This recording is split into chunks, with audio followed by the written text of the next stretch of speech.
بالله من الشيطان الرجيم. بسم الله الرحمن الرحيم.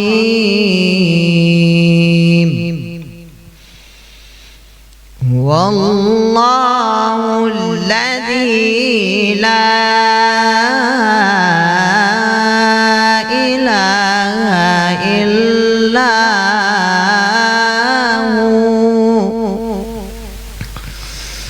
عالم الغيب والشهادة هو الرحمن الرحيم.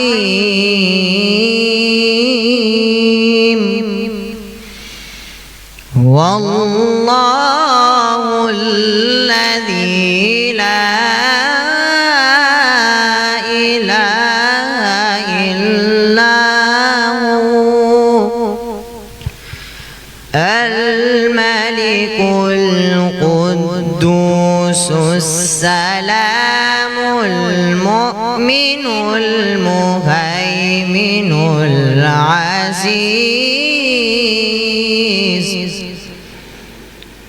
المؤمن المهيمن العزيز الجبار المتكبر. سبحان الله عما يشركون.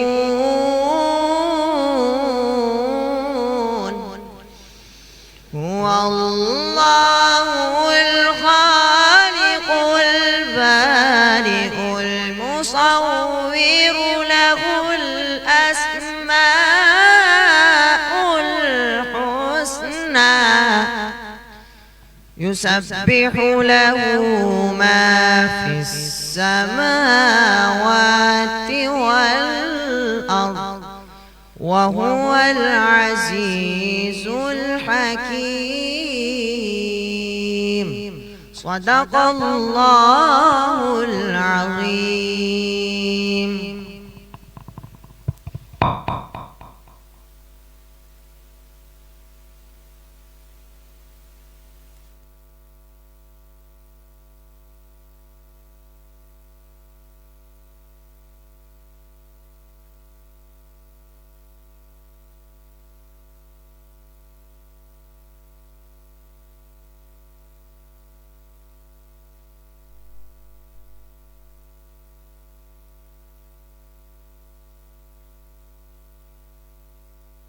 تمام تعریفیں، تمام حمد و ثنا اس خالق ازل کے لیے، سکون جھیل کو جو دیتا ہے کنول کے لیے، اور میں اس کے نام سے کرتا ہوں ابتدائے کلام کہ جس کے نام فرشتوں نے بھی سنبھل کے لیے۔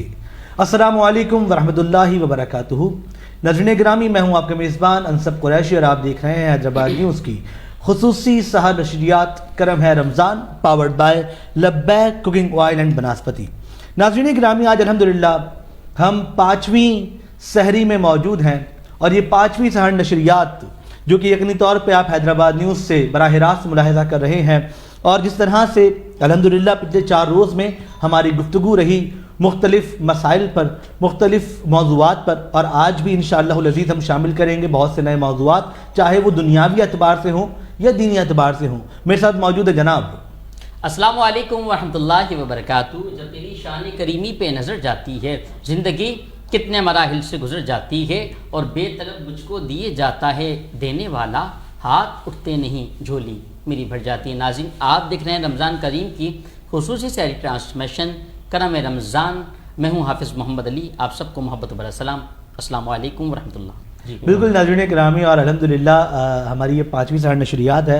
علی بھائی کل میں موجود نہیں تھا، کیسا لگا آپ کو؟ کل ماشاءاللہ ویسے ابھی بھی اچھا لگ رہا ہے، کل بھی اچھا لگ رہا ہے۔ کل اچھا لگنے کی وجہ ہوگی نا کوئی نہ کوئی؟ نہیں، وہ تو علامہ سلام صاحب کو میں نے عرض کر دیا تھا۔ اور آپ سنائیں، آج ہماری جو ٹرانسمیشن جاری و ساری الحمدللہ، اللہ کریم مزید برکت عطا فرمائے۔ تو کن دوست احباب کا ساتھ ہے؟ بالکل جناب علی، آج جو ہے وہ ہمارے درمیان جس طرح روزانہ کی بنیاد پر مہمانان موجود ہوتے ہیں، تو آج بھی ہمارے درمیان کچھ مہمانان موجود ہوں گے اور ان کا تعارف بھی ہم کروائیں گے، لیکن اس سے پہلے یہ بہت ضروری ہے کہ پوری نشریات جو آپ ملاحظہ کرتے ہیں پورے 30 دن تک، اس میں جن کا تعاون ہمارے ساتھ رہتا ہے ان کا تعارف کروایا جائے، اور وہ بہت ضروری ہے۔ کرم رمضان پاورڈ بائی لبیک کوکنگ آئل اینڈ بناسپتی. ہر پل لبیک کا ساتھ، ہر لب پر لبیک. اوکے جی، لبیک کوکنگ آئل اینڈ بناسپتی، یہ آپ کا ویسے سیگمنٹ ہے جو میں کر رہا ہوں. ہر لب پر لبیک. جناب علی پھر گولڈ اسپانسر ہے ہمارے پاس Unique batteries and Unique motorcycle. Unique اور آپ ہمیشہ کا ساتھ. ہائی اسپیڈ موٹر سائیکل، ہر پل چلے ایک قدم آگے. اور تعاون حاصل ہے ہمیں گلیمر پینٹس کا، Al-Madina flour mills, Ajwa cooking oil, Riwayat cooking oil, Haji Mehfooz Sheermal house, لاصفہ بریڈ، لبیک کوکنگ آئل، لذت بھرے مسالے، Naheed builders, mall 1 shopping complex, ٹیبز school and college, Kausar icon athletes arena, Luxora wood art, لیکسٹ فوڈ آرٹ اور ووڈ آرٹ کا. اس کے علاوہ الصوفی ڈرائی نٹس اور دیسی نمکو کا. جی تو جناب عالی یہ تمام تر ہمارے وہ ساتھی ہیں جن کا یہ تعاون ہمارے ساتھ موجود رہتا ہے اور آئے 30 دنوں تک رہے گا، آگے آنے والے 30 دنوں میں بھی ہمارے ساتھ رہیں گے. جناب آج ہمارے ساتھ جو مہمان موجود ہیں میں ان کا آپ سے تعارف بھی کرواؤں، اور یقینی طور پہ آپ جو ہے وہ انہیں دیکھتے بھی ہیں. شہر حیدرآباد میں ایک سرگرم رہنما بھی ہیں، سیاسی اعتبار سے بھی، سماجی اعتبار سے بھی، تعلیمی اعتبار سے بھی. تو تینوں شعبہ زندگی میں ان کا جو ہے وہ ایک خاصا کردار رہا ہے، اور ہم ان سے گفتگو بھی کریں گے تمام تر موضوعات پر. میرے ساتھ موجود ہیں آپ ڈپٹی جنرل سیکریٹری ہیں پاکستان تحریک انصاف حیدرآباد کے. اس کے ساتھ ساتھ آپ جو ہیں وہ پاکستان تحریک انصاف کے رکن صوبائی اسمبلی جناب ریحان راجپوت صاحب کے پرسنل سیکریٹری بھی ہیں. میرے ساتھ موجود جناب عبد الغفور شیخ صاحب. السلام علیکم. جی سر خیریت سے ہیں آپ؟ اللہ کا شکر. معذرت میں ذرا نام میں اگر غلطی کر رہا ہوں. محمد عارف غفور محمد عارف غفور شیخ صاحب جناب علی. اور یقیناً میں آج تھکا ہوا ہوں تو وہ آپ کو واضح بھی ہو رہا ہوگا، لیکن خیر پروگرام آگے بڑھے گا تو اس سلسلے کی نوعیت بھی آگے بڑھتی جائے گی.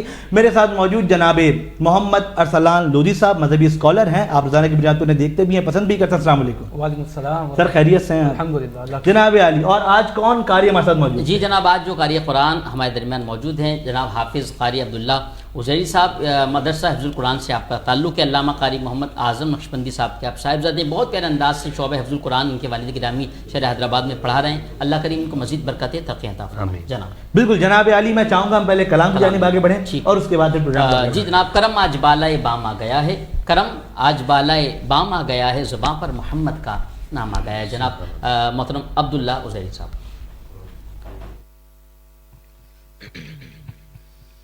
جبھی میری وہ سنگے تھے تمہارا یا رسول اللہ، جبھی میری وہ سنگے تھے تمہارا یا رسول اللہ، جبھی ہو سنگے دے تمہارا یا رسول اللہ، یہی ہے ایک جینے کا سہارا یا رسول اللہ، یہی ہے ایک جینے کا سہارا یا رسول اللہ، بروزے حشر میرے اس یقین کی لاج رکھ لینا یا رسول اللہ،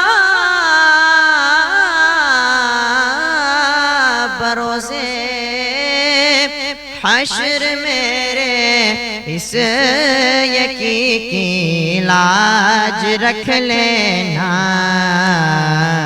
تمہارا ہوں تمہارا ہوں تمہارا یا رسول اللہ، جبھی میری ہو سنگے در تمہارا یا رسول اللہ، یہی ہے ایک جینے کا سہارا یا رسول اللہ. سنگے در تمہارا یا رسول اللہ. ماشاءاللہ بہت پیارا انداز سے قاری عبداللہ عزیری صاحب نعت رسول مقبول صلی اللہ تعالیٰ علیہ وسلم کا نذرانہ پیش فرمایا تھے. جی انصر بھائی. جی جناب علی بالکل، اور یقینی طور پہ جو ہے وہ ہمارے درمیان جس طرح روزانہ کی بنیاد پر مہمانان موجود ہوتے ہیں، تو جناب عارف غفور شیخ صاحب آپ موجود ہیں ہمارے ساتھ، اور میں گفتگو کا آغاز یہاں سے کروں گا چونکہ آپ اس وقت ڈپٹی جنرل سیکریٹری ہیں پاکستان تحریک انصاف کے بھی. تو ہم یہ دیکھتے ہیں کہ جب بھی ہم پاکستان تحریک انصاف کی بات کرتے ہیں، کیونکہ شہر حیدرآباد میں بالخصوص لطیف آباد میں یہ پہلی بار ہوا کہ جی پاکستان تحریک انصاف کو موقع ملا اور انہیں جو ہے وہ پرفارم کرنا تھا، لیکن جب بھی ہم عوامی سرکل میں یہ بات کرتے ہیں تو جی سننے کو ملتا ہے کہ لطیف آباد ٹاؤن میں اسپیشلی پاکستان تحریک انصاف پرفارم نہیں کر پائی ہے. تو واقعی ایسا ہے کہ پرفارم نہیں کر سکے، یا پرفارم کر رہے ہیں ہمیں نظر نہیں آ رہا، یا پھر کوئی اور وجوہات ہیں؟ جی بسم اللہ الرحمن الرحیم. ایاک نعبد و ایاک نستعین. میں بہت شکر گزار ہوں حیدرآباد نیوز ٹرانسمیشن کے تمام معزز اراکین کا کہ آپ لوگوں نے ہمیں موقع دیا. اور انصر قریشی صاحب آپ نے جو سوال کیا ہے شاہ لطیف آباد ٹاؤن کے حوالے سے، جی بالکل یہ پاکستان تحریک انصاف کا جیتا ہوا ٹاؤن ہے، اور الحمدللہ ہماری جو ذمہ داری ہیں بنیادی وہ نبھا رہے. ہمارے ٹاؤن کے جو چیئرمین ہیں پاکستان تحریک انصاف حیدرآباد کے ایک نوجوان ابھرتے ستارے اسامہ حفیظ خان ہیں، اور وہ یقیناً اپنی ذمہ داریاں نبھا رہے ہیں. جو ان کی جاب آف ڈسکرپشن ہے اس کے حوالے سے، اور جو ان کا ڈومین ہے اس میں رہتے ہوئے ضرور کام کر رہے ہیں. ہمارے یو سی چیئرمین بھی ہیں. جہاں تک ہمارا بلدیاتی نظام ہے، ویسے تم وکٹم ہیں لیکن اس کے باوجود بھی لمیٹڈ فنڈز کے ہوتے ہوئے ہم بہت اچھا کوشش کر رہے ہیں نبھانے کی. لیکن عوام کی کچھ ہوتی ہے ضروریات، کچھ ہوتی ہے خواہشات، ان میں تمیز رکھ کر ہم چلیں گے تو انشاءاللہ چیزیں سمجھ میں بھی آئیں گی. اچھا سڑکیں بنانا کس کے انڈر میں آتا ہوگا پھر؟ Very good question. اچھا یہ ڈومین ہے ایچ ایم سی کا. یہاں کوئی بلیم گیم نہیں ہے، نہ عوام کو گمراہ کرنا ہمارا مقصود ہے. در حقیقت یہ میئر کا مینڈیٹ ہوتا ہے. جو یو سی چیئرمین کا مینڈیٹ ہے وہ اپنی بیسک نیسیسٹیز پر ہوتا ہے، وہ ہمارا کام ہم کرتے ہیں. اب میئر چونکہ پاکستان پیپلز پارٹی سے ان کا تعلق ہے، کاشف علی شورو صاحب کا، تو یہ ان کا مینڈیٹ ہے.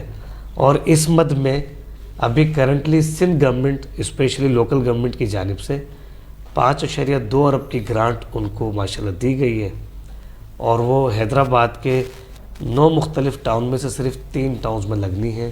5.2 ارب یہ فگر نوٹ کیجیے گا. اور سندھ گورنمنٹ نے اس کی ایک باقاعدہ کمیٹی بھی کانسٹیٹیوٹ کی ہے جس میں حیدرآباد کے کمشنر فیاض عباسی صاحب اور ڈپٹی کمشنر زین العابدین صاحب اس کا حصہ ہیں، اور کاشف علی شورو حیدرآباد میں ہے. تو مناسب ہے کہ ان سے اگر یہ سوال کیا جائے 5.2 ارب ایک بہت بڑا اماؤنٹ ہوتا ہے، آیا وہ کہاں لگ رہا ہے، کیسے لگ رہا ہے، یہ اماؤنٹ ان کو ڈیلیور ہو چکا ہے. تو جو ٹاؤن چیئرمنز ہوتے ہیں میرے خیال میں جتنا مجھے پتا ہے، کیونکہ سیاسی بندہ میں نہیں ہوں، جتنا مجھے پتا ہے تو میرے خیال سے کہ جو ہمارے ٹاؤن چیئرمنز ہوتے ہیں وہ میئر کے ماتحت آتے ہیں، اور اگر 5.2 ارب روپے کا فنڈ وہاں آئے گا تو پھر وہ تمام تر ٹاؤن چیئرمنز کو بھی ڈسٹریبیوٹ ہوگا میرے خیال میں. ایسا نہیں. اچھا تو ایسا نہیں ہوتا، وہ میئر کی کیپیسٹی میں ہوگا. تو ٹاؤنز کے ہینڈ جو ٹاؤنز کو پیسے ملتے ہیں لگانے کے لیے وہ کہاں سے ملتے ہیں؟ اچھا دیکھیں ٹاؤنز کو جو انصب جو اماؤنٹ ملتا ہے وہ ہر ٹاؤن کی پیپلز پارٹی نے ڈفرینٹ اوزیٹی سیٹ کی ہوئی ہے. جہاں تک پاکستان تحریک انصاف کا ٹاؤن ہے شاہ لطیف آباد، اس کی غالباً 2 کروڑ 3 لاکھ روپے ٹوٹل اس کو اماؤنٹ ملتا ہے، اور جس میں سے تقریباً 175 یعنی 1,75,00,000 جو ہے 1 کروڑ 75 ہاں 1 کروڑ 75 لاکھ جو ہے وہ سیلریز کی مد میں جاتا ہے. صحیح ہے. یہاں پر غیر ضروری طور پر 17 اور 18 گریڈ کے افسران ایچ ایم سی کی جانب سے ٹی ایم سی کو گفٹ کر دیے گئے. تو ان کے جو لوازمات ہیں، اس کے علاوہ جو گریجویٹی ہوتی ہے، ریٹائرمنٹ ہوتی ہے، اور جو ہیلتھ بینیفٹس ہوتے ہیں امپلائز کے، کیونکہ یہاں پر جو اسٹاف ہے اب تک میری جو نالج ہے، میں ریلیونٹ پرسن تو نہیں ہوں، لیکن جو میری انفارمیشن ہے باحثیت ایک تنظیمی ذمہ دار کے، وہ تقریباً 250 سے زیادہ افراد کا وہاں پر جو ہے اسٹاف ہے. تو ان کی جو سیلریز ہے وہ تقریباً 1 کروڑ 75 لاکھ بنتی ہے. اس کے علاوہ جو باقی ڈیولپمنٹ کے جو معاملات ہیں ان میں سارے پیسے لگتے ہیں. آپ بتائیں ریمیننگ اماؤنٹ ہمارے پاس جو بچتا ہے back and per, that is around 3 million. 3 million میں ہمارے پاس 18 یوسیز ہیں. اس کو اگر ہم ایکولی ڈیوائڈ بھی کرتے ہیں تو پر یوسی 1.5 لاکھ بھی نہیں بنتا. تو دیکھیں اب یہ تو خیر ایک الگ مدعا ہو جائے گا، پھر ایک طویل بحث ہو جائے گی میرے خیال میں، لیکن پھر بھی مجھے یہ لگتا ہے کہ جتنا ڈیلیور کرنا چاہیے تھا اکارڈنگ ٹو عوام. جی جی. شاید وہ ڈیلیور نہیں ہو پایا کیونکہ ہم نے باقی جگہوں کی بھی معاملات دیکھے. اگر ہم صرف میئر صاحب کی بات کریں تو ہم نے اوڈوان روڈ بھی دیکھا, ہم نے باقی سڑکیں بھی دیکھی اور ان پہ کام بھی دیکھا. تو ایز اے پاکستان تحریک انصاف کی چونکہ آپ رہنما بھی ہیں, تو کیا آپ عوام کو یقین دہانی دلاتے ہیں کہ اس پلیٹ فارم سے جو میں آواز اٹھانے کی کوشش کر رہا ہوں وہ آگے تک پہنچ جائے گی؟ جی جی. اچھا دیکھیں, ہم اللہ کا بڑا شکر ادا کرتے ہیں کہ الحمدللہ ہمارا تعلق حیدرآباد سے ہے اور یہاں کی عوام آلریڈی ماشاءاللہ بڑی میچور ہے, جمہوریت پسند ہے, حقیقت پسند ہے, اور یہ عوام دوست عوام ہے ہماری نا. اچھا, ان کو جو زمینی حقائق معلوم ہونے چاہیے, شاید یہ در حقیقت یہ فریضہ تو شعبہ صحافت کا ہے, کیونکہ وہ سچ کی جستجو میں رہتے ہیں اور درست معاملہ جو معلومات ہوتے ہیں عوام تک پہنچانے میں اپنا کردار ادا کرتے ہیں. لیکن میں یہاں معذرت خواہ ہوں کہ شاید شعبہ صحافت وہ اپنا فریضہ ادا نہیں کر سکا, کیونکہ یہ آج کا جو آپ کا آن ایئر پروگرام جا رہا ہے اس کو بعد میں مختلف لوگ دیکھیں گے, مختلف اداروں کے لوگ بھی دیکھیں گے, یقیناً آپ کی صحافی برادری کے دوست بھی دیکھیں گے. یہ جو آپ نے ایگزامپل کوٹ کی ہے ابھی آٹوبان روڈ کی, در حقیقت یہ میئر حیدرآباد نے نہیں بنایا ہے. اچھا جی, یہ روڈ مرہون منت ہے سندھ گورنمنٹ کی. اچھا, چونکہ پارٹی سیم ہے, پیپلز پارٹی نیچے فیڈ کر رہی ہے اپنے میئر حیدرآباد کو, جو کہ اس کا کریڈٹ لیتے ہیں. در حقیقت یہ سندھ گورنمنٹ کا پروجیکٹ ہے, ٹھیک ہے نا. تو میئر کے پاس جو ان کے پاس جو وسائل ہیں یہ اس کے اندر سے نہیں بنا. جو چیزیں بننی چاہیے تھی لطیف آباد کو, آپ حقیقت میں اگر دیکھتے ہیں لطیف آباد 2 نمبر ہے یا لطیف آباد 5 نمبر محبوب گراؤنڈ والا اگر آپ روڈ دیکھ لیتے ہیں, ایسے ربیع الاول چوک سے اگر ہم جاتے ہیں سیدھے بیچ میں بھٹی چوک آئے گا, پھر مزدور چوک آئے گا, بی بی افضل پارک آئے گا, ایسے آپ چلیں ماجی تک, اس روڈ کا حال بھی آپ دیکھ سکتے ہیں. ایسے دیگر چھوٹے بڑے روڈ ہیں جو انہیں بنانے تھے. دیکھیں یہاں سے لوگ ٹیکس بھی کلیکٹ کرتے ہیں, بالکل صحیح ہے. نہ صرف یہ پراپرٹی ٹیکس کلیکٹ کرتے ہیں بلکہ جتنی سڑکوں پر یہ جتنی بھی ڈیجیٹل مارکیٹنگ ہے اور یہ سائن بورڈز لگے ہوتے ہیں, یہ سارا ریونیو جنریٹ ہو کر میئر کو امپاور کرتا ہے. بالکل. تو ہماری عوام کو لگا دی ہے ٹرک کی بتی کے پیچھے. میں بات کروں کہ حیدرآباد کی عوام بڑی باشعور اور جمہوریت پسند ہے, ان کو صرف معلومات چاہیے. تو معلومات حقیقت میں یہ ہے کہ میئر کا ڈومین ہے, صحیح ہے. در حقیقت یہ ٹی ایم سی کا نہیں ہے. اچھا, ابھی چونکہ میں ذکر نکالنا نہیں چاہ رہا تھا لیکن آپ نے بات کی کہ جی جو محبوب گراؤنڈ والا روڈ ہے اور پھر آگے جو بڈی چوک والا روڈ ہے, تو یہیں سے ایک ایم پی اے منتخب ہوئے جی جی آپ کی کیا نام پارٹی کے, جناب ریحان راجپوت صاحب. ایسا ہی. تو سر کیا ان کی کوئی ذمہ داری نہیں بنتی اس سارے کام میں؟ ہاں بالکل. دیکھیں ریحان بھائی باحثیت ایم پی اے, ان کی جو بیسک جاب آف ڈسکرپشن ہے وہ ہے لیجسلیشن, قانون سازی کرنا, اور سب سے بہترین پلیٹ فارم ہے سندھ اسمبلی. تو وہاں پر وہ الحمدللہ ان کے ریکارڈ پر یہ چیزیں موجود ہیں, وہ متعدد بار اس کا تذکرہ بھی کر چکے ہیں, اور تحریری طور پر نہ صرف میئر حیدرآباد کو بلکہ ہمارے سندھ کے جو لوکل گورنمنٹ ہے سائیں ناصر حسین شاہ صاحب ہیں, ان کو بھی رپورٹ کر چکے ہیں. وہ اپنی ڈیولپمنٹ اسکیمز بھی 2 مرتبہ بجٹ سے پہلے جمع کرا چکے ہیں. لیکن معذرت کے ساتھ یہاں پر جمہوریت پسند نظام نہیں ہے. یہاں پر جو جمہوری قوتیں ہیں وہ خود جمہوری جماعتوں کے خلاف ہے. دیکھیں محمد ریحان راجپوت جو ہے ان کا تعلق پاکستان تحریک انصاف سے, لیکن وہ آواز تو پی اے 63 لطیف آباد حسین آباد کے عوام کے ہیں نا, تو ان کی آواز کو دبا دیا جاتا ہے. ان کے جو ڈیولپمنٹ پروپوزلز ہیں وہ نہ صرف حیدرآباد اور لطیف آباد کے عوام کے لیے ہیں بلکہ یہاں کے نوجوانوں کے لیے بھی ہے. لیکن معذرت کے ساتھ ان کے پورے ڈیولپمنٹ اسکیم کو وہاں پر ریجیکٹ کر دیا جاتا ہے اور ردی کے ٹکڑے میں پھینک دیا جاتا ہے. اگر آپ چاہتے ہیں کہ میں آپ کو اس کی باقاعدہ ریسیپٹ کاپیز پرووائڈ کروں تو میں حیدرآباد نیوز کو انشاءاللہ دے سکتا ہوں. بہت اچھا جائے گا. میرے فون میں بھی موجود ہے, میری گاڑی میں بھی نیچے رکھے ہوئے, تو میں دونوں صورتوں میں ہارڈ اور سافٹ کاپی آپ کو دے دوں گا. اچھا, سندھ حکومت کا یہ ستیلی ماں والا سلوک صرف آپ لوگوں کے ساتھ کیوں ہے؟ نہیں, صرف ہمارے ساتھ نہیں ہے. ان کے وکٹم تو ایک ہے خود ساختہ ایک اپوزیشن کی پارٹی ایم کیو ایم, جو کہ خود آج کل اندرونی معاملات سے بڑے پریشان ہیں. جی ہاں بالکل. وہ بیان کرنے کی ضرورت بھی نہیں ہے, اللہ ان کے لیے آسانی کا معاملہ فرما. تو دعا گو ہیں کیونکہ ان کے پاس بھی حیدرآباد کا مینڈیٹ ہے, ہم اس کو تسلیم بھی کرتے ہیں, اور ایک پرانے تجربہ کار سیاسی جماعت ہے.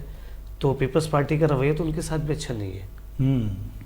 چلیں جی, ہوپ فلی کہ یہ معاملات پھر سیٹ بھی ہوں اور میں مزید اس پر گفتگو بھی کروں گا. لیکن جناب محمد ارسلان لودھی صاحب بھی یہاں موجود ہیں میرے ساتھ, اور یقیناً آپ انہیں روزانہ کی بنیاد پر سن بھی رہے ہیں اور جو ہے وہ ان کی باتوں کو آپ پسند بھی کر رہے ہیں. چونکہ میرے پاس جو ہے وہ دینی اعتبار سے تو سوالات آئے ہوئے بھی ہوتے ہیں, اور جس طرح سے میں نے اپنی لاسٹ 2-3 ویڈیوز میں کہا بھی تھا کہ جی اگر کوئی سوالات آپ کے پاس ہوں تو آپ لوگ جو ہے مجھ سے شیئر بھی کر سکتے ہیں. تو میں وہیں سے ذرا بات کا آغاز کروں گا, دین اس کے بعد جو ہے وہ ہم اس بات کو آگے بڑھائیں گے. اور جو ہم نے کچھ ٹاپکس سلیکٹ کیے ہوئے تھے وجود باری تعالیٰ پر, اس پہ لیے میں بڑا زور آیا لوں گا کہ جی وہ کب شروع ہوگا وہ والا سیگمنٹ, تو میں نے کہا جی کرتے ہیں. اچھا جی, ہم یہاں سے بات کا آغاز کرتے ہیں. کیا مذہبی لوگوں کو اپنی آمدن بڑھانے کے لیے کاروبار کرنا چاہیے؟ حالانکہ دین نے تو مال کمانے کی مذمت بیان کی ہے. آپ کو دیکھ کے مسکرا رہے ہیں, پتہ نہیں وہ کیوں, مجھے سمجھ نہیں آ رہا, لیکن ایسا ہے. جو ہے میں ایک پوسٹ بھی دیکھ رہا تھا سوشل میڈیا پر کہ کسی امام صاحب نے بائک لے لی تھی, تو خریدی تھی انہوں نے ابھی, تو ان کے لیے باقاعدہ طور پہ مسجد انتظامیہ نے یہ لگایا کہ جی آپ واضح کریں کہ آپ نے کہاں سے خریدی ہے, آپ کا ذریعہ آمدن کیا ہے, کیا چیزیں. تو کیا جو مذہبی لوگ ہیں ان کو کمانے کی اجازت نہیں ہے؟ بسم اللہ الرحمن الرحیم. وہ علی بھائی کو دیکھ کے میں اس لیے مسکرایا تھا کیونکہ ان کا تعلق بھی مدرسے کے سے بالکل ہے, اور وہ ظاہر ہے وہ آمدن کے مسائل کا جو سامنا ان کو بھی ہوتا ہے. سمجھ گیا. لیکن میں پہلے سوال کا جواب دیتا ہوں, پھر وہ جو حالات حاضر ہے اس پر بھی گفتگو کروں گا. سب سے پہلی بات یہ ہے کہ مال کمانے کی مذمت دین میں بیان کہیں بھی نہیں ہوئی. حرام مال کمانے کی مذمت بیان کی گئی ہے, یہ بات ذہن میں رکھیے گا. اگر دین کو کوئی زیادہ اچھا سمجھتا ہے, جانتا ہے, عمل کرتا ہے, تو وہ اس امت میں سب سے زیادہ معزز محترم شخصیات صحابہ کرام علیہم رضوان کی تھیں. اگر آپ ان کے حالات حاضرہ کو پڑھتے ہیں تو ان میں آپ کو حضرت عثمان غنی رضی اللہ تعالیٰ عنہ کی شخصیت بھی ملتی ہے جو بہت بڑے بزنس مین تھے. حتیٰ کہ حضرت عبد الرحمن بن عوف رضی اللہ تعالیٰ عنہ جو کہ عشرہ مبشرہ صحابہ میں سے ہیں, ان کے حالات زندگی کو میں نے پڑھا تو مجھے ایک ایسی بات ملی, اور شاید اس سے پہلے میں نے کبھی نہیں پڑھی تھی, کہ جب آپ نے مدینے کی جانب آپ آئے تھے ہجرت کرنے کے بعد, تو آپ نے لوگوں سے کچھ ادھار چیزیں لی اور آپ نے بزنس کو شروع کیا. کچھ وقت کے بعد جب آپ کے مال میں برکت ہوئی تو 800 اونٹوں پہ آپ کے مال تجارت آتا تھا. لیکن اس کے بعد جب آپ کا وصال ہوا, اب وہی بات کہ اگر مال کی مذمت بیان کی گئی تو ایک صحابی کے پاس ترکے میں کتنا مال نکلتا ہے. بالکل. تو اس میں باقاعدہ ایک کتاب ہے حضور علیہ السلام کے نظام حکومت پہ لکھی گئی ہے. اس میں یہ لکھا ہے کہ جب ان کا انتقال ہوا تو ان کی 4 بیویاں تھیں, اور آپ جانتے ہیں کہ وراثت میں بیوی کا جو حق ہوتا ہے وہ 8واں حصہ ہوتا ہے. تو ایک بیوی کے حصے میں 340 کلو سونا آیا تھا. اگر 340 کلو سونا ایک بیوی کے حصے میں آیا تو پھر آپ لگائیں 4 بیویوں کے حصے میں بھی اتنا ہی گیا, اور یہ حصہ بنتا ہے 8واں. تو اس سے پہلے جو لوگوں کو ملا ہوگا مال وہ کتنا ہوگا. تو ایک روایت کے مطابق جب آپ کا وصال ہوا تو آپ کے پاس تقریباً آج کی کرنسی کے حساب سے جو میں نے حساب لگایا تھا 6 ارب روپے سے اوپر کا سونا موجود تھا. اچھا. آج کے حساب سے. اب وہی بات آ گئی کہ اگر مال کی مذمت ہے تو عشرہ مبشرہ صحابی کے پاس اتنا مال موجود ہے. پہلی بات تو یہ کہ اس کا مطلب اس کی مذمت نہیں ہے. دوسری بات یہ ہے کہ بعض حالات کے اندر آپ کو مال زیادہ کمانا چاہیے, بلکہ میں تو چاہتا ہوں کہ ہمارا جو مذہبی طبقہ ہے آج کے زمانے کا, ان کو چاہیے کہ یہ مدارس میں جو ایک نظام ہے کہ وہ صدقہ, فطرہ, زکوٰۃ, خیرات کی طرف جاتے ہیں, اس سے بہت زیادہ بہتر ہے کہ یہ اپنے اوپر ورک کریں. عالم بننے کے بعد, مفتی بننے کے بعد آپ CSS کی تیاری کریں, کمیشن کی ایگزام دیں, یا بزنس کی طرف جائیں. اگر آپ کی آمدنی زیادہ اچھی ہوگی نا تو آپ کا بیان, آپ کا واز یہ زیادہ اثر کرے گا. کیونکہ آج کل ہماری جو شخصیت ہے نا اس کو پرکھا جاتا ہے ہمارے فائنینشیل پوزیشن کے ساتھ, یہ بھی دیکھا جاتا ہے. ایک تابعی بزرگ ہیں حضرت سعید بن مسیب, یہ حضرت ابو ہریرہ رضی اللہ تعالیٰ عنہ کے داماد بھی ہیں اور خلفائے صلی اللہ علیہ وسلم کے شاگرد ہیں. آپ خود فرماتے تھے کہ اس شخص میں کوئی خیر نہیں ہے کہ جو صلہ رحمی کے لیے, ہاتھ پھیلانے سے بچنے کے لیے اور قرض اتارنے کے لیے مال جمع نہیں کرتا. اور حضرت سفیان ثوری رحمۃ اللہ تعالیٰ علیہ بڑے محدث ہیں, ترمذی کے اندر ان کی روایت موجود ہے نقل کی ہوئی. آپ فرماتے تھے کہ اگر میرے پاس یہ مال موجود نہ ہو تو آج کا جو دور حکومت کے لوگ ہیں نا یہ مجھے ہاتھ کا رومال بنا دیں گے. یعنی آپ محدثین کو دیکھیں, صحابہ کو دیکھیں, وہ مال کی مذمت بیان نہیں کر رہے, وہ مال جمع کر رہے ہیں اس لیے تاکہ قرض دار نہ ہو جائیں کبھی, اس لیے کہ ہاتھ پھیلانے نہ پڑ جائیں, اس لیے کہ صلہ رحمی کر سکیں. صلہ رحمی کیسے ہوگی؟ اگر آپ کے پاس اتنا مال ہے جس سے آپ کی جو نیڈس ہیں وہ پوری ہوتی ہے تو آپ صلہ رحمی نہیں کر سکتے, کیونکہ اس سے تو آپ کی نیڈس پوری ہوئی. صلہ رحمی کے لیے آپ کے پاس زیادہ پیسے ہونے چاہیے تاکہ آپ کسی کی مدد کر سکیں, تو اس کی مذمت نہیں ہے. اس کے ساتھ آپ یہ دیکھیے کہ اگر آپ تاریخ اسلامیہ پڑھتے ہیں تو ایک کتاب میں نے پڑھی تھی کتاب النفقات, اس میں عباسی دور حکومت کے تعلق سے باتیں لکھی تھی. تو ابھی جو بات میں بتانے والا ہوں یہ ہمارے جو محمد علی نقشبندی صاحب ہیں ان کے لیے توجہ طلب ہے کہ آپ دیکھیں آج کے مذہبی طبقے کے ساتھ سلوک کیا ہو رہا ہے, اس زمانے میں کیا ہوتا تھا. اس زمانے میں ایک مؤذن کی جو تنخواہ تھی جو حکومت نے مقرر کی تھی وہ 1000 سونے کے سکے بنتے ہیں. 1000 سونے کے سکے کو پھر جب میں نے حساب لگایا تو 250 جو سونے کے سکے ہیں اس کا وزن بنتا ہے 1 کلو, یعنی 4 کلو سونا. اچھا اس کا اماؤنٹ کتنا بنتا ہے؟ یہ سالانہ تنخواہ ہوتی تھی. ایک مؤذن کی سالانہ تنخواہ تقریباً 17 کروڑ روپے بنتی تھی اس زمانے میں. اب یہ ہے ایک مؤذن کی تنخواہ. اس کے بعد ایک قاری قرآن کی تنخواہ آتی ہے ڈبل, 2000 سونے کے سکے. علماء, فقہا, محدثین کی 4000 سونے کے سکے, یعنی 70 کروڑ روپے تنخواہ ان کی اس زمانے میں بنتی تھی جو آج کی کرنسی کے حساب سے. آج آپ دیکھیں گے تو آج کا مدرسے کا مولوی مدرسہ چلانے کے لیے وہ قرآن کی تعلیم دے رہا ہے، وہ دین کی تعلیم دے رہا ہے، اس کے لیے وہ کئی لوگوں کے گھروں میں جاتا ہے، کئی مخیر حضرات کے بعد بھی جاتا ہے، کتنے چکر اس کو کاٹنے پڑتے ہوں گے، اس کی اپنی عزت نفس بھی ہے، حالانکہ وہ اپنی ذات کے لیے پیسے نہیں مانگ رہا، وہ اللہ کے دین کو پھیلانے کے لیے پیسے مانگتا ہے. پھر اس کو ایک اماؤنٹ اس کو چاہیے جی 10,000 روپے چاہیے، تو کوئی 200 روپے دے رہا ہے، کوئی 500 دے رہا ہے، کئی جگہوں پہ کئی کے چکر اس کو کاٹنے پڑتے ہیں. اچھا یہ اماؤنٹ بھی فکس نہیں ہے، کبھی ملتے ہیں کبھی نہیں ملتے. تو جو ہمارے حافظ صاحب یہ کام کر رہے ہیں نا، یہ ہم بعض اوقات بڑا جو ہے تفریحاً بات کرتے ہیں، لیکن یقین کریں میں اس حالات سے ہو کر آیا ہوں. یہ بڑا جو نا مطلب جہاد ہے، یقین کریں. مدرسہ چلانا، 400 بچے ماشاء اللہ ان کے مدرسے موجود ہیں، پھر ان کے جتنے اخراجات کی، اسٹاف کی سیلریز، یہ ساری چیزیں نکالنا، اب یہ اتنا مطلب مشکل کام ہے. آج کے زمانے میں اگر آپ دیکھیں گے تو لوگ اپنے بچوں کو مولوی بنانا نہیں چاہتے. اس کی وجہ یہ کہ ارننگ نہیں ہے. ارننگ اس لیے نہیں ہے کہ پہلے زمانے میں تو حکومت نے مؤذن، امام اور علماء کی تنخواہ اپنے ذمہ دی تھی، لیکن سب کو معلوم تھا کہ اسلامی نظام حکومت جو ہے نا وہ یہیں سے آئے گا، اس لیے آہستہ آہستہ کر کے طریقہ کار کے مطابق، پلان کے مطابق ان کو کاٹا گیا اور پھر ان کے ذریعہ معاش کو ڈسٹرب کیا گیا. اب مؤذن مسجد کا یا امام یا عالم دین اپنے جو معاش کے لیے وہ بڑا پریشان ہے. تو اس لیے میں خود بھی یہ مشورہ تو نہیں کہوں گا کہ علماء کو بھی چاہیے کہ ظاہر اب ایک مسئلہ ہے، آمدن نہیں ہے آپ کی، مدارس کے لیے بڑے مسائل ہیں، آپ کے اپنے گھر کے اخراجات جاتے ہیں. مولوی بھی چاہتا ہے کہ اس کے بچے اچھی تعلیم حاصل کریں، اس کے گھر میں بیماری بھی آ سکتی ہے، وہ بھی چاہتا ہے اس کا گھر اچھا ہو، اس کے پاس گاڑی ہو، بیسک نیڈس ہیں. تو اگر اب اس مسئلے کا حل نہیں ہے کوئی، تو آپ اس سے بہتر ہے کہ آپ رونا روئیں حکومت کے خلاف یا نظام کے خلاف، اس سے بہتری نہیں آئے گی. آپ اپنے اوپر ورک کریں. تمام علماء کو چاہیے، میں یہ عرض کروں گا، میں اپنی اگر ذات کی بات کروں آپ سے، دیکھیں میں نے مدرسے میں جا کے حفظ کیا، 2003 میں حافظ بن چکا تھا میں، 2010 میں درس نظامی میرا مکمل ہوا، 2014 میں اسپیشلائزیشن مکمل ہوا. یہ سب کرنے کے بعد بھی میری ایک سوچ شروع سے تھی کہ میں اس فیلڈ سے کماؤں گا کبھی نہیں. اس لیے محنت کی، پڑھا، ماسٹرز کیا، MBA کی طرف گیا، کمیشن کی تیاری کی، آج الحمدللہ گورنمنٹ جاب ہے. میری آمدن کا ایک جو نا معاملہ وہاں سے. اس کی وجہ سے اگر مجھے کسی پلیٹ فارم پہ دین کے لیے بات کرنی پڑ جائے تو مجھے یہ نہیں ہوتا کہ مجھے فلاں صاحب ٹوکے گا یا میں اس سے باؤنڈ ہوں. میں جو چاہتا ہوں دین کے بارے میں بات کر سکتا ہوں، اس لیے کہ میں کسی کے اجازے پہ نہیں ہوں باؤنڈ. اچھا پھر اس آمدنی سے ایک فائدہ یہ ہوتا ہے کہ میرے اپنے گھر کے معاملات بہت اچھے چلتے ہیں، کیونکہ ایک بہت اچھا جو نا آپ کو ہینڈسم اماؤنٹ ملتا ہے. مدارس میں زیادہ اتنا اماؤنٹ بھی نہیں ملتا جو گورنمنٹ سیکٹر میں مل جاتا ہے. تو اس لیے علماء کو چاہیے کہ وہ کمیشن کی جانب جائیں، خود کو محدود نہ کریں، کمیشن کریں، CSS کریں اور بزنس کریں. کب تک آپ محراب و ممبر پہ بیٹھ کے بتائیں گے جی سود حرام تھا یا مال حرام ایسے کمایا جاتا ہے، اس سے بچنا ہوتا ہے؟ آپ کاروبار جو سیکٹر ہے اسی میں چلے جائیں نا، آپ خود بزنس کریں، وہیں رہ کے تبلیغ کریں، آپ خود بھی کمائیں، لوگوں کو بتائیں بھی. تو بہت سارے طریقہ کار ہیں جو اختیار کیے جا سکتے ہیں. تو اس لیے تنقید سے بہت بہتر ہے کہ اپنے اوپر ورک کریں. اچھا پھر میں یوں کہوں کہ جو علماء والا جو سیکٹر ہے اس کے دو طبقات ہیں. پھر ایک وہ جو جمعے کا بیان کرنے بھی آ رہا ہے، ڈالے کے اندر آ رہا ہے، اور ایک وہ جو بیچارہ پورے دن محنت کر رہا ہے لیکن اس کے پاس بائک بھی نہیں ہے.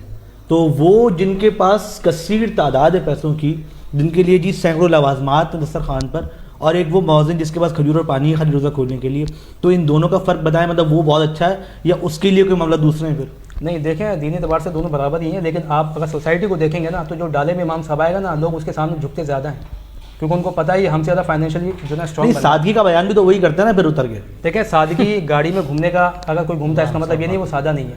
اچھی زندگی، اچھی جو نعمت اللہ نے دی اگر اس کو اویل آپ کرتے ہیں نا تو یہ سادگی کے خلاف نہیں ہے چیز ہے. یہ بیسٹ آپ بتائیں، عبد الرحمن بن عوف رضی اللہ تعالیٰ عنہ سے زیادہ سادہ مولوی آج کا کون ہوگا؟ اور 6 ارب سے زیادہ کا سونا ان کے پاس موجود تھا. بات یہ زیادہ پیسہ اس لیے بھی کمایا جاتا ہے کہ لوگوں کے اندر، بلکہ امام غزالی رحمۃ اللہ تعالیٰ علیہ وہ تو آپ یہاں تک لکھتے ہیں کہ علماء کو زیادہ پیسے کمانے کے لیے تجارت کرنی چاہیے، کیونکہ زیادہ پیسے والے جو مبلغین ہیں ان کا واز اثر بھی زیادہ کرتا ہے، تو اس نیت سے بھی کمایا جا سکتا ہے. ہمارے یہاں ایک سوچ یہ بن گئی کہ اگر مسجد کا امام جو ہے وہ سائیکل پہ آ گیا تو غریب آدمی ہے، اور اگر اس نے موٹر سائیکل چلا لی تو اس نے چندے کے پیسے کھا لیے.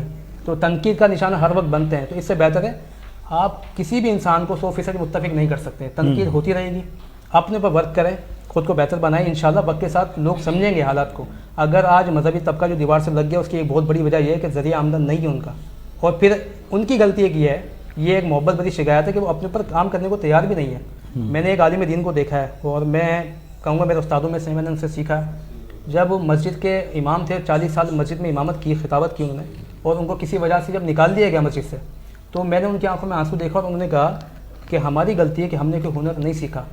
ہم ان مسجد کے جو کمیٹی والے جو لوگ ہیں ان سے دی ہوئی تنخواہوں پہ ڈیپینڈ کرتے تھے، اس لیے انہوں نے جب چاہا ہم سے ویسا ہی بیان کروایا، جب چاہا ہمیں نکال دیا. جب چاہے ایک مسجد کے امام کو جب نکالا جاتا ہے نا مسجد سے انصب بھائی، تو آپ جا کے اس سے پوچھیں وہ اپنی بیوی بچوں کو لے کے مسجد میں کہاں کہاں گھوم رہا ہے کہ مجھے کوئی امامت مل جائے. ان کے گھر میں اگر کوئی بیمار ہو جائے تو یہ ڈھونڈتے کوئی نکاح مل جائے تو 4-5 ہزار آ جائیں گے, ہم وہ علاج کرا لیں گے. ایسے مسجد کے امام صاحبان کو میں جانتا ہوں.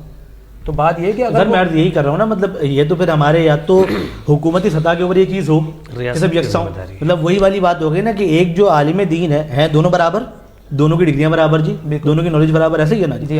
لیکن ایک عالم دین ہے جو بڑی بڑی گاڑیوں میں گھوم رہا ہے, اچھے کپڑے پہن رہا ہے جی, سب کچھ اس کے پاس ہے, 2-3 گارڈ لے کے گھوم رہا ہے, اور پھر وہ اتر کے آگے بیٹھے گا, 4 لوگوں میں بتائے گا جی اگر آپ نے جو ہے وہ زیادہ دکھاوا کیا تو ریاکاری ہو جائے گی, اگر جی بہت پیسہ آ گیا تو آپ پھر تو وہ کیا نام ہے, پھر آپ مجھے بتائیں جہنم میں پکڑے جائیں گے. اگر اس کے پاس گاڑی ہے تو وہ اس گاڑی میں آئے گا, سامنے دکھے گا تو صحیح, وہ ایسا کیا عمل اختیار کرے کہ دکھاوا نہ ہو. کچھ چیزیں ایسی ہیں جو سامنے آپ دکھے گی ہیں.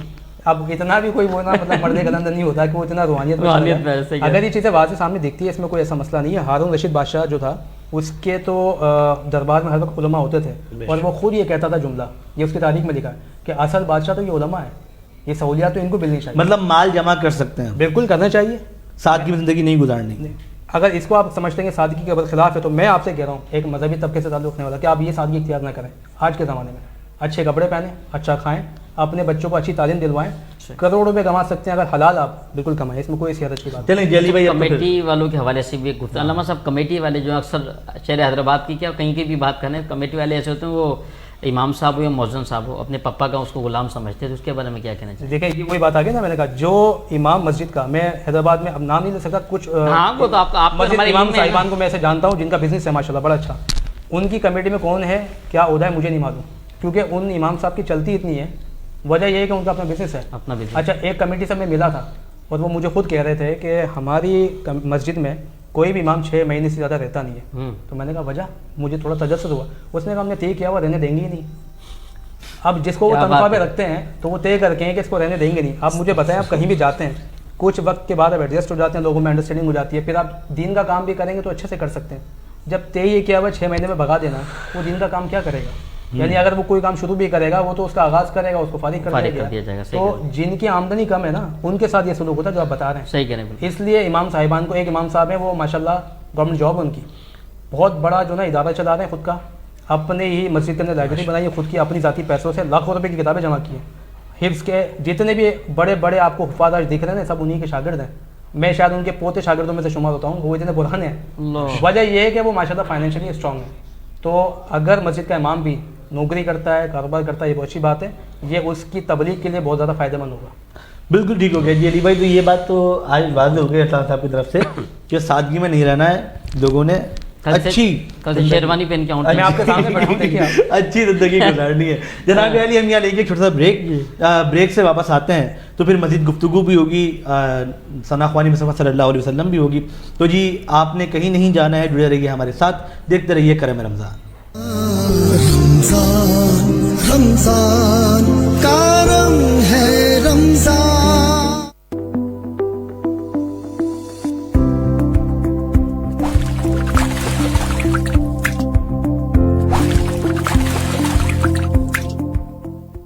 Introducing the all-new Unique Tall Tubular X Series.